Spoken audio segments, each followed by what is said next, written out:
কয়টা বাজে? 12:50। রাত 12টার পরে এসেছিস কেক কাটতে? এই যা এখান থেকে যা। এই ভাব নিবি না তো? কি বললাম?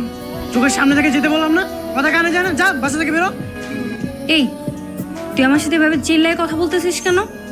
ভাব কম নেই, কেক কাটতে বলছিস, কেক কাট। কেক খাবি তাই না? ঠিক আছে, এই নে খা, খা বেশি বেশি খা।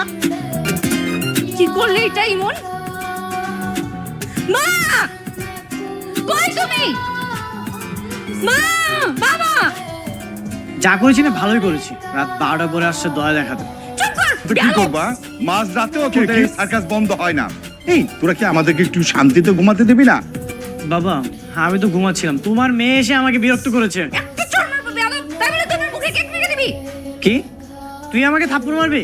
তুই থাপ্পড় মারলে আমি কি বসে থাকবো? আমারও কিন্তু হাত পা আছে। আশ্চর্য! এদের দুইজনকে বাড়িতে রাখা তো বিপজ্জনক। সারাদিন খালি মারামারি করবে, হাউকাও করবে। তোমার মেয়েকে বিয়ে দিয়ে দাও, শ্বশুর বাড়ি চলে যাক, তাহলে তো এই বাসাতে একটু শান্তি ফিরে আসে।